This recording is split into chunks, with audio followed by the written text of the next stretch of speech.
मित्रांनो, जिल्ह्यातील कापूस आणि सोयाबीन उत्पादक शेतकऱ्यांना पीक विम्याची प्रतीक्षा होती. त्यातच मित्रांनो, जिल्ह्यातील 87 महसूल मंडळातील शेतकऱ्यांनी पीक विमा काढला होता. त्यानंतर वैयक्तिक क्लेम केलेले होते. 25% अग्रिमच्या तर अधिसूचना नाही काढण्यात आल्या, परंतु वैयक्तिक क्लेम वगैरे अधिसूचना काढण्यात आलेल्या होत्या. मित्रांनो, 87 महसूल मंडळातील शेतकऱ्यांनी पीक विमे काढले होते. सोयाबीन आणि कापूस जे पीक विमा आहे या पिकांचा, त्यासाठी शेतकरी प्रतीक्षा करत होते. परंतु मित्रांनो, शेतकऱ्यांना आता पीक विमा मिळण्याचा मार्ग मोकळा झालेला आहे. आणि ते कोणता जिल्हा आहे त्या अगोदर, ती सर्व माहिती घेण्या अगोदर एक सांगतो मित्रांनो. तर तुम्ही जर त्या जिल्ह्यातून असाल, बॅकग्राऊंड व्हॉइसला इग्नोर मारा मित्रांनो. तर कसं व्हायला मित्रांनो माहिती आहे का, तुम्ही त्याच जिल्ह्यातील असाल परंतु तुमच्या खात्यावर जर त्या रकमा वितरित झालेल्या नसतील, त्यात माझी पण चूक नाही, तुमची पण चूक नाही, चूक आहे सरकारची, विमा कंपन्यांची. आता कसं व्हायला, काही शेतकरी म्हणाले बाबा आम्हाला पीक विमाच मिळाला नाही आमच्या जिल्ह्यात, तुम्ही म्हणाले आमच्या जिल्ह्यात वाटप व्हायले आणि आम्हाला तर पीक विमा मिळालंच नाही. परंतु मित्रांनो, एक सर्वे करा, त्यानुसार तुमच्या गावातील, तुमच्या गटातील शेतकऱ्याला पीक विमा मिळत आहे, परंतु तुमच्या खात्यावर पीक विमा मिळत नाही. असं गोष्टी होत आहेत मित्रांनो. त्यामुळं व्हिडिओमध्ये दोष काढण्या अगोदर सर्व माहिती क्लिअर करा, कारण लातूर जिल्ह्यामध्ये सुद्धा हेच झालेलं आहे. बऱ्याच तालुक्यातील किंवा गावातील बऱ्याच शेतकऱ्यांना मिळाला, परंतु काही शेतकऱ्यांना पीक विमा मिळाला नाही. काही शेतकऱ्यांना कमी पीक विमा मिळाला, काही शेतकऱ्यांना वाढवून पीक विमा मिळाला. अशा गोष्टी यवतमाळ जिल्ह्यात सुद्धा झालेल्या आहेत, लातूर जिल्ह्यात सुद्धा झालेल्या आहेत. त्यामुळे मित्रांनो, कसं व्हायलंय, तुमच्या जिल्ह्यातील जे महसूल मंडळ आहेत त्या महसूल मंडळातील काही शेतकऱ्यांना वितरित व्हायल्यात रकमा, काही शेतकऱ्यांना नाही. तर तो टॉपिक बाजूला ठेवूया. तर आपण ज्या जिल्ह्याविषयी माहिती घेणार आहोत त्या जिल्ह्याविषयी माहिती घेण्या अगोदर चॅनलवर नवीन असाल तर चॅनलला सबस्क्राईब करा आणि समोरील जे बेल आयकन बटन आहे ते दाबायला विसरू नका. तर नमस्कार मित्रांनो, मी राज सूर्यधर, स्वागत आहे कृषीमान यूट्यूब चॅनलमध्ये. मित्रांनो, एकंदरीत बघायचं झालं तर शासन निर्णयानुसार मंगळवारपर्यंत म्हणजे 1 एप्रिलच्या अगोदर शेतकऱ्यांच्या खात्यात पीक विम्याच्या रकमा आम्ही 2555 कोटी रुपयांचा निधी वितरित करणार आहोत, असं कृषी मंत्री माणिकराव कोकाटे यांनी सांगितलं होतं एका पत्रकारांशी बोलताना.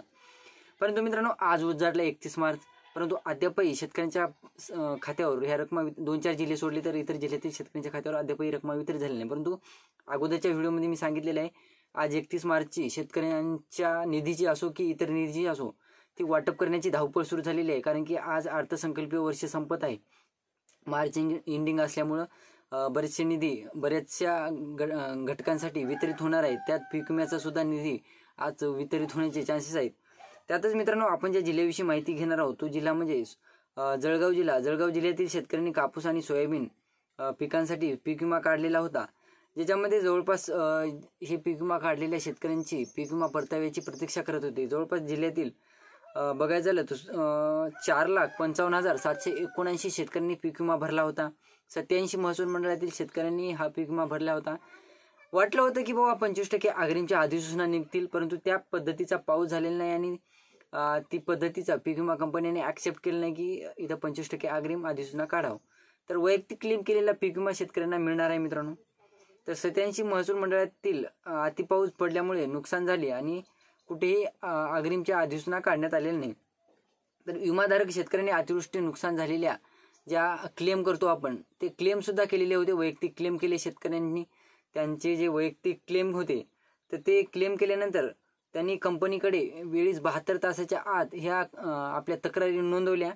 त्यानंतर विमा कंपनीच्या प्रतिनिधी यांनी नुकसानग्रस्त शेतकऱ्यांचे पंचनामे केले. आता जे विमा कंपनीचे प्रतिनिधी म्हणतो आपण, एजंट म्हणतो, ते सर्व्हेसाठी येतात, शेतकऱ्यांच्या पिकांचे सर्वे करतात, त्यांची टक्केवारी काढतात, टक्केवारी सबमिट करतात.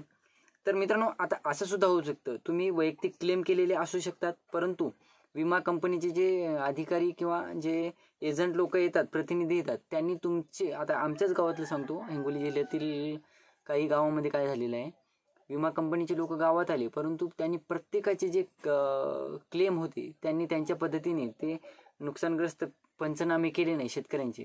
काही शेतकऱ्यांचे जे अवेलेबल शेतकरी होते त्यांचे पंचनामे केले आणि ते निघून गेले. मग इतर शेतकऱ्यांचं काय, असंच व्हायला मित्रांनो प्रत्येक जिल्ह्यामध्ये. विमा कंपनीचे लोक आले, 4-2 शेतकऱ्यांचे पैसे घेतले. आता हे गोष्टी होत असतात मित्रांनो, लाच घेतात ते लोक.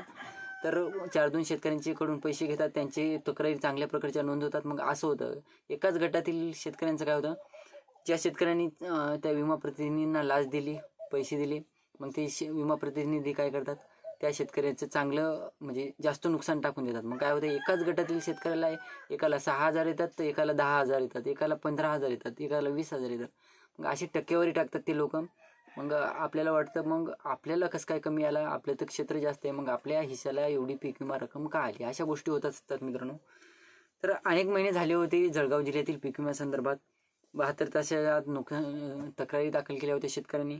परंतु मित्रांनो आता 87 महसूल मंडळातील ज्या शेतकऱ्यांनी पीक विमे काढले होते, तर आता कंपनीला भरपाई देताना कुठल्याही वेळेचे बंधन नाही.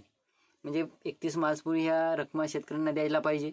तर आज कुठलेही वेळेचे बंधन नाही, तर त्याच्यामुळे आज किंवा उद्या हा पीक विमा जळगाव जिल्ह्यातील शेतकऱ्यांच्या खात्यावर वितरित करण्याचा मार्ग मोकळा झालेला आहे. जळगाव जिल्ह्यातील शेतकऱ्यांना हा पीक विमा वाटप होऊ शकतो आज किंवा उद्या.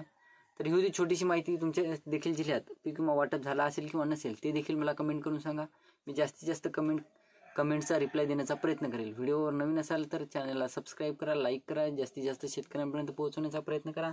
धन्यवाद.